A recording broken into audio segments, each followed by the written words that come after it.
Hello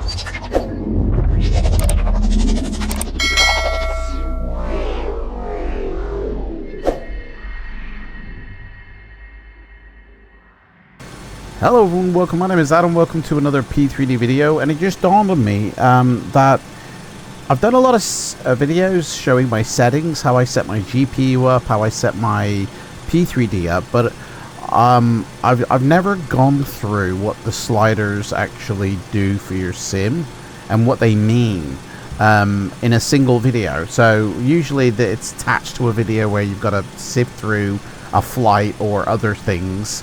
So I thought I'd just address that real quick, show you in P3Dv5 what the sliders mean, so you can tune your own P3D according to what hardware you've got. Everyone's got different hardware, different GPU, different memory, different CPU. Even if your friend's got exactly the same hardware, it's not going to run the same because your operating systems might be different, different software included on the operating system, and you might even be using a different driver. So, you know, for one thing, I'd say it's never good to share setup settings. Just test your own and find out what works for you. So let's go into the menu system, and I'll go through the settings. So first off, in application, if you want high quality screenshots, PNG, JPEG uses more compression. A lot of this stuff here, personal preference. Same with this. Now, all these text information labels will be done by your CPU. You can actually save like 1% of your CPU by disabling non-essential text messaging, like the vehicle labels, even a lot in the primary info text, making it smaller, and taking away the user tips and scenario captions. They will actually save a little bit on your CPU. In your sound, make sure you actually do select a sound device, because if you use your default and you do a Windows update and you've got multiple inputs and outputs on your PC, your default might change to a different output, and if that does, so will your sim. And it might not be the one like your headphones or your speakers. It could be a virtual device, and suddenly you've got no sound in your sim. So always set the device that you use, and if where possible, only make sure there's one available anyway. I disable all the audio devices that I don't use, so I only have one for playback, one for recording, and that is it. No confusion, no problem. So traffic, airline traffic density. Obviously this means if you're using an add-on, and you've disabled your default traffic, it's airplanes, it's commercial airliners, it's big planes, not the small general aviation ones. They're controlled by this. If you're not using any add-on for AI, it's going to be the AI, you know, that this refers to. It's going to be what's default AI. I max these out. I use AIG. I love what I see. Airport vehicle density, if you're using GSX, turn it off.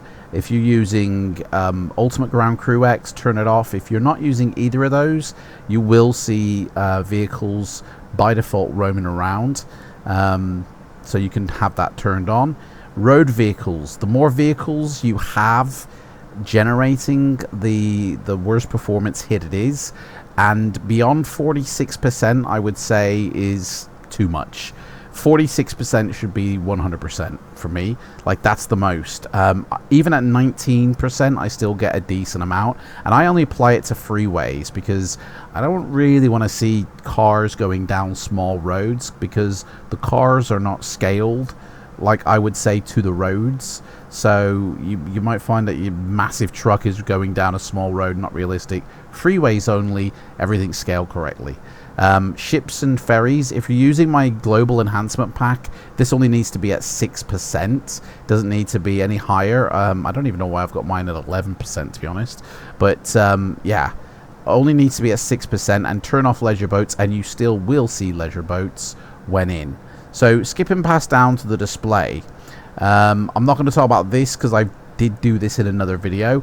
let's talk about the sliders. So level of detail radius, this basically means how far out do you want your high quality textures loading in versus where the lower resolution textures are going to start loading in on the horizon. So the lower this goes down, the closer to your aircraft, the lower quality textures will be drawing in.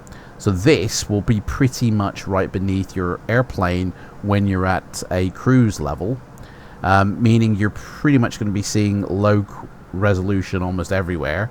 So in all instances, if you want to see the higher, sharper resolution files drawing into your sim pretty much about halfway to the horizon, even at 17,000 feet, then just stick it on max. Their performance difference is quite a lot between max and low, but the realism factor outweighs the performance hit, which in coordination with all the other sliders you won't even see, so pretty much max it out. Now this slider, tessellation factor, this reports to your mesh. So within your mesh there are triangulated points to indicate where they meet. The more points there are, the more complicated the mesh is and the more data is put in. The more higher quality though that the mesh will be has no relation to the texturing then that is applied on the top. Your texturing could be the best, but if your pinpoints are very few and far between, you're not going to have real sharp rocky mountains. You're probably going to have more of a molehill effect. Now the mesh comes with these triangulation points done, so you're not changing how many triangulation points you'll see. You're not like, well, I put this up because I'm going to see the best looking mesh. That's not how this slider works, and that's why I want to do this video, because I think there's a lot of misconception on what these sliders actually do. So if you have this set to ultra, the tessellation that is happening on your mesh is 100% being done by your CPU, and that is it. The lower this slider goes, you're removing how much your CPU is going to do that and passing it literally on the lowest end towards your GPU to sort out on the render. Okay, when it's actually drawing in everything, the GPU will calculate all it needs to do, meaning your CPU temps will go down, but your GPU usage will go up. And if you're using a 40 series card, you could probably afford to throw around some GPU usage, because you're only going to be using about 40% with all your sliders maxed out in P3Dv5. So you'll have GPU to use for the Rocky Mountains or the mountain data points. Now I have mine set to the middle because I have a 3090, which means the CPU is doing some and the rest is being handled on the render in the sim by the GPU. So if you're getting stutters, if your CPU is melting, turn this down and that will alleviate that problem. The mesh resolution is what it says on the tin. It puts 1 meter, or it allows, up to 1 meter mesh to load into the sim. If you start running this down, it puts a restriction on what will load in. So at this point, only 10 meters will load in. Now, it doesn't matter if you're using a third party or the default or the mesh that comes bundled in with the Orbex regions or TrueWorth.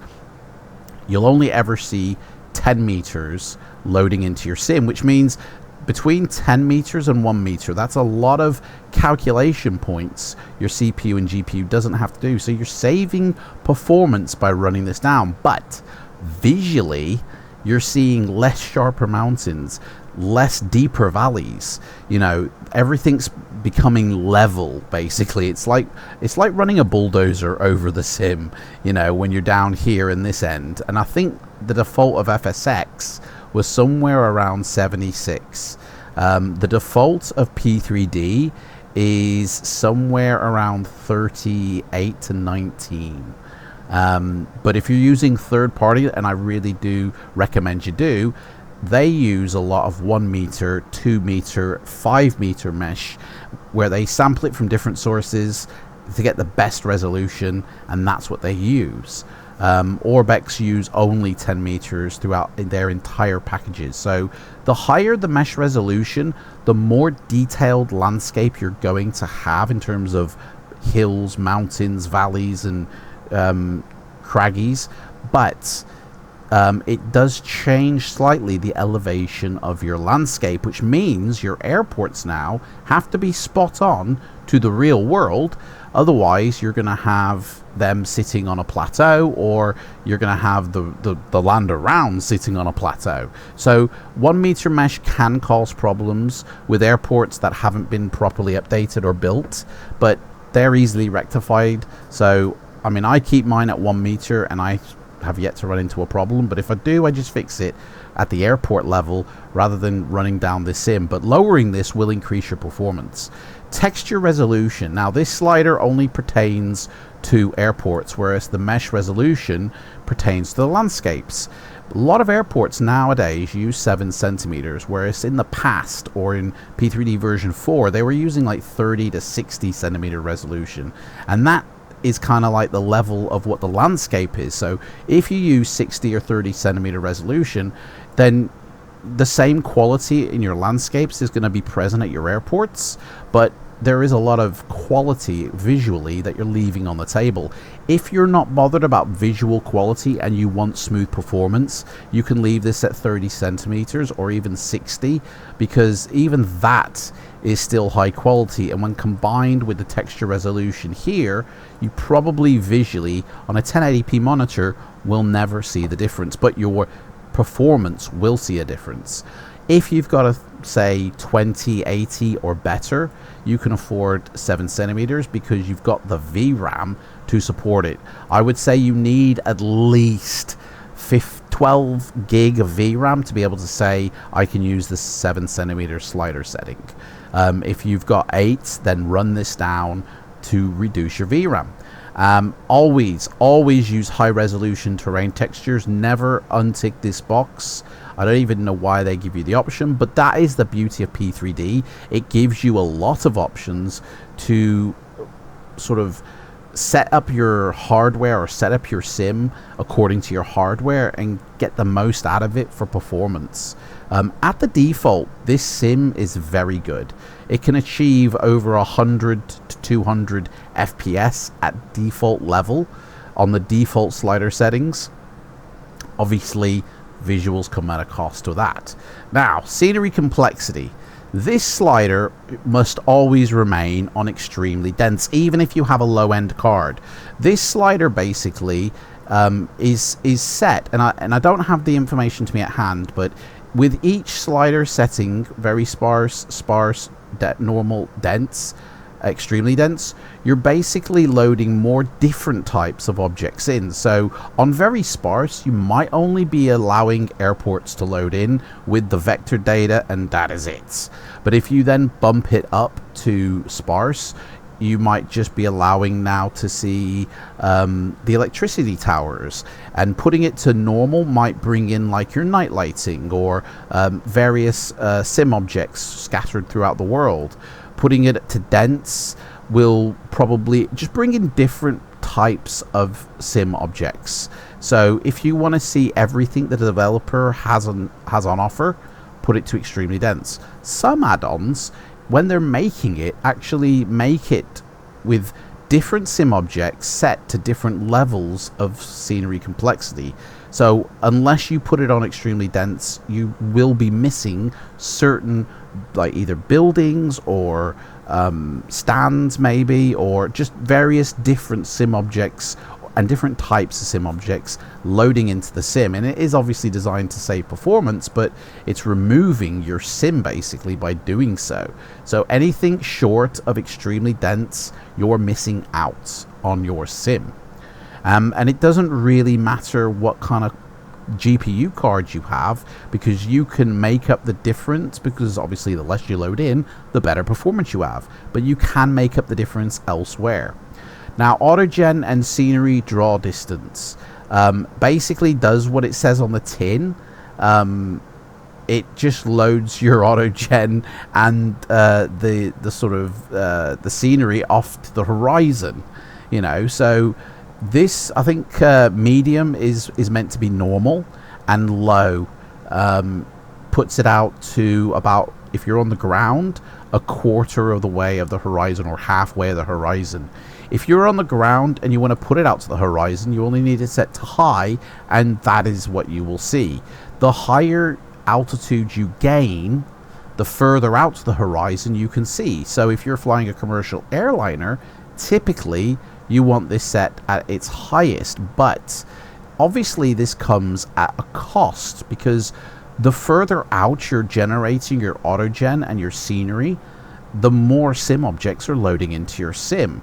So this slider really kind of has a relationship with these two sliders, which is the autogen for vegetation, the autogen for buildings. Obviously we all want to see this situation happening, but ideally you're probably only ever going to have this situation when you're flying low to the ground and you want to see everything. And well, if you're flying low to the ground, that's probably not going to happen. It's probably going to be there if you're low to the ground, because you don't need it drawing off to the horizon. If you're flying at 3,000 feet, you can't see off to the horizon. Landscape, buildings, they're going to be in the way. So yeah, this situation should logically never happen, because if this slider is maxed out, you must be high, but you're loading in all this stuff as well. And if you're high, you must be in a commercial airliner like a 737 or an A320 or a 747, which means you're not going to be low enough to see trees and buildings loading in when you're at 40,000 feet. So they can come down to sparse. If, like, basically the higher you get, the lower these two sliders get, and the higher this one gets. Even that is good enough to have things loading off to the horizon when you're at, say, 40,000 feet. So technically you really want to change these according to what type of plane you're flying. If you're flying a Cessna 152 low to the ground, you want to see everything, but you don't need it loading off hundreds of miles into the distance. Also, the catch with this is, if you do load it off to the distance and you still have a frame rate and your VRAM can handle it, you'll get less stutters when you're flying within the bubble it creates. But as soon as you hit that threshold where it needs to batch in and more, the further up this goes, the more autogen has to load in, and if you've got no more hardware left, you'll get a big stutter or a crash. So technically, extremely high is never needed, ever. High is good enough for, think of it like this. If you're at 0 feet up to 10,000 feet, low is good enough. If you're at 10,000 to, say, 20,000 feet or 25,000 feet, medium is good enough.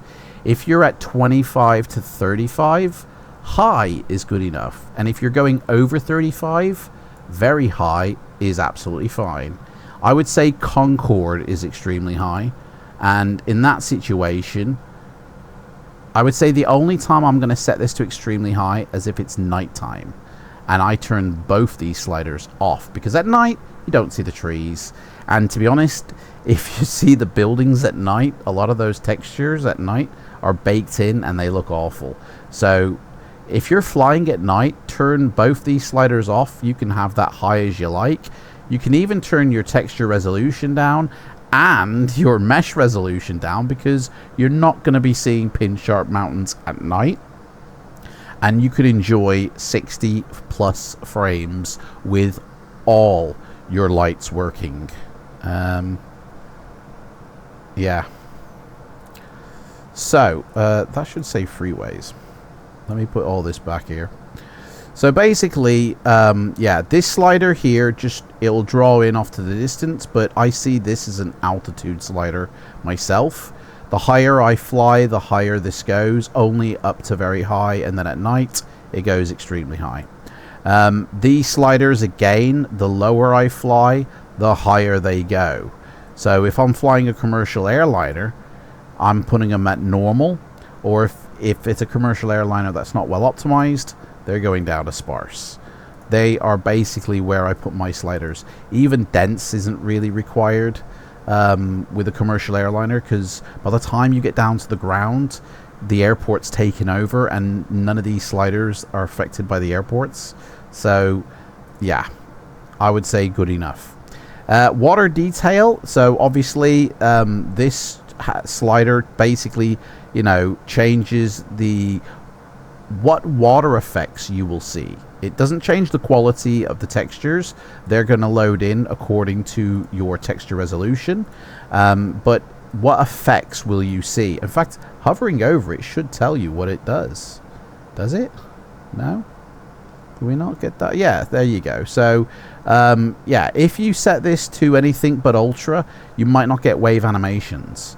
The lower this goes, the less water effects you are seeing. So this doesn't take any CPU or GPU, always have it at ultra. Same with special effects. The lower this goes, the less types of special effects you're going to see.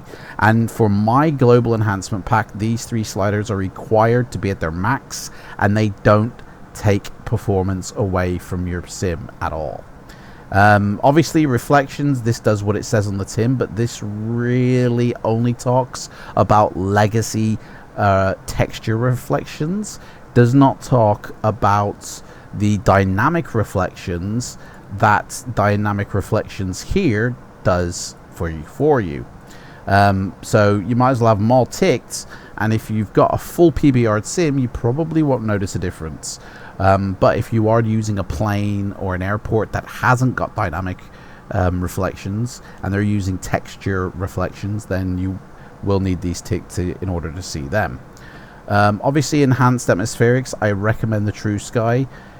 It puts in a volumetric sky, and it does affect the way you fly, and it has like activates the dynamic shadowing as well that takes place. Real-time shadows happen in the enhanced atmospherics. If you turn this off, you've got the legacy type of shadowing, which isn't live, isn't done dynamically.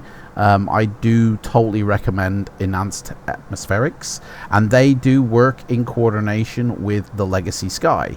If you turn off volumetric clouds, you basically have P3Dv5. If you turn off enhanced atmospherics, you basically have FSX. I recommend ultra volumetric clouds and enhanced atmospherics to get the best from V5. You do need a DX12 GPU that has at least 12 gig of VRAM or more. I probably would say actually probably need more than 12 gig to get the best out of this. It does require more GPU. I would never use these. They never were finished, and they make it look like you're looking through some sort of filter system. It's absolutely rubbish. Do recommend God rays, windshield effects, and turbulence. In terms of the lighting, I think this is pretty much what it says on the tin again. The quality is what shadows are affected to what type of objects. Turning them off, you have no shadows, which means if you're flying at night, that'll probably be realistic, because the only shadows you're going to get are from light sources within the airport. And you're not going to get shadows really from the moon, you know, because, you know, it's nighttime. You're not going to see the trees at night, therefore you don't need to see the shadows affecting them trees. You can turn off, if you're doing night flying, the shadow quality and save a heap of performance. But if you want to leave them on like I do, I just leave them on ultra all the time because I have a GPU that can support that. The higher this goes, the more shadows are attached to different objects. So at low, it might only be the planes. At medium, it could be the planes and the buildings. And then high, it could be the vegetation. I don't know exactly which setting involves which sim objects, but This isn't a quality, this is a sim quality shadow, because you're including more shadows attached to more objects. If you've got this on medium, you're only seeing half your shadows. Not half the quality of the shadows, but half the shadows. So I would say always either, if you can, run this at ultra or off. The draw distance is exactly what it says on the tin. Off to the horizon on the ground is pointless, because you can't see beyond, you know, the airport really. But obviously you don't want to have to keep changing this, so I just have this on ultra, and that goes well beyond the horizon line, and is absolutely fine. I do recommend though ticking everything if you've got a good GPU. If you've got a 20 series card or better, then you can afford to tick everything, and your sim will look a lot more realistic. Now, dynamic reflections, again, this isn't the quality of these reflections, this is what reflections are hitting what. So if you turn them off, you're not getting any dynamic reflections on anything. Putting them on low will probably just be the buildings. Putting them on medium will be buildings and planes. Putting them again up will include more sim objects, more models that will receive and cast dynamic reflections. So if you want to see the best of everything, stick it on ultra. It doesn't mean turning it on low you're going to get a crappier type of reflection, like a lower quality one. It just means not as many sim objects will be hitting with this dynamic reflection. If you're using True Sky and enhanced atmospherics, I really recommend turning this on, and it does transform your sim because it uses the full power of DX12. Turning this off and turning these two off is basically DirectX 11. And this sim is a DirectX 12 sim, so let it show through. And dynamic lighting again activates or deactivates the global illumination dynamically live. If you're having issues at airports where it's overly bright, it doesn't mean that your dynamic lighting is broken for the sim. It means that whoever created the airport probably overcooked the settings in the effect files that control your dynamic lighting. Turning those down or setting a specific setting for night and day will alleviate that problem.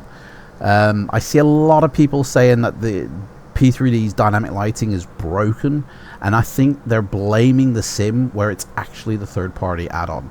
I don't have any issue in my sim with dynamic lighting unless I come across an airport which has got problems with dynamic lighting, such as the one I'm at now. This is from New Caledonia, and it does have issues with dynamic lighting. Just here, all the apron is overcooked, and all I need to do is go into the effect file and turn that down, and it will be fixed. Anyway, that's basically it for all these shadows, and I think all my peoples have boarded now. So that's basically it for this video. Thank you so much for watching. If you've got any more questions, please let me know in the comments below, and don't forget I give away 50 euros of FLIGHTSIM vouchers for every month. To be in with a chance to win, all you have to do is be a subscriber to my channel and leave a comment down below in any one of my P3D videos, and at the end of every single month I pick a winner. Also, if you have different slider settings for different types of flying and you don't want to constantly be changing your settings, think about using a profile. You can save them and then just activate the profile, and it will automatically configure all this up for you. Take care, guys. I'll see you in the next one. Bye bye.